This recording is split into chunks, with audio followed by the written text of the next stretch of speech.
તારીખ લખવી ભાગ 1। આજે આપણે શીખીશું તારીખને બે જુદી જુદી રીતે કેવી રીતે લખવામાં આવે છે।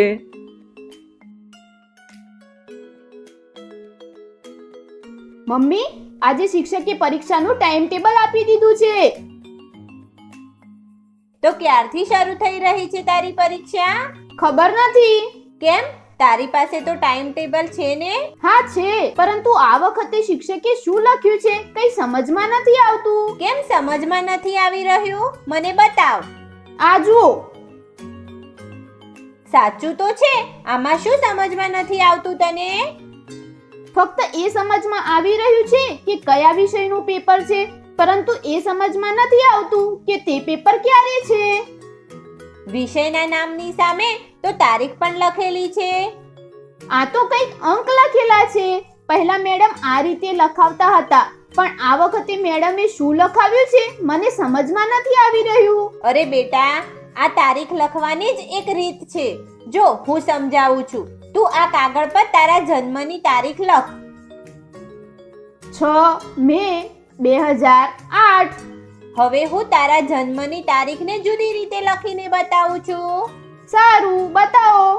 જો આ તારીખમાં 6 દિવસ છે, મે મહિનો છે અને 2008 વર્ષ છે। હા, હવે જો આપણે બીજી રીતે લખવા માટે દિવસને આ જ રીતે લખી લઈશું અને મહિનાને લખવા માટે આપણે મહિનાને અંકમાં લખીશું। મહિનાને અંકમાં કેવી રીતે લખીશું? વર્ષની શરૂઆત જાન્યુઆરી મહિનાથી થાય છે, એટલે જાન્યુઆરીને 1, ફેબ્રુઆરીને 2 અને આ રીતે ગણતા ગણતા ડિસેમ્બરને 12 લખીશું। બરાબર, તો મે માટે 5 લખીશું। હા, કેમ કે મે વર્ષનો 5મો મહિનો છે। હવે આ તારીખને આ રીતે લખીશું 6/5।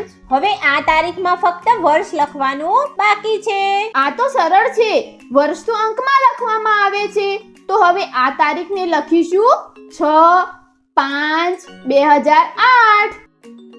એકદમ સાચું લખ્યું જીગર।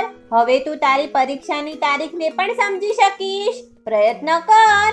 સારું, પહેલું પેપર છે 25/9/2019 તો દિવસ અને વર્ષને તો આવી જ રીતે અંકમાં લખી લઈશું અને મહિનો છે 9 એટલે કે સપ્ટેમ્બર। આનો અર્થ તારીખ થઈ 25 સપ્ટેમ્બર 2019। સાચું લખ્યું છે જીગર। હવે એ જણાવ કે છેલ્લું પેપર કયા દિવસે છે? છેલ્લું પેપર છે 5/10/2019।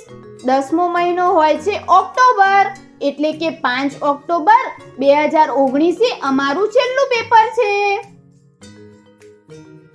જોયું છે ને સરળ?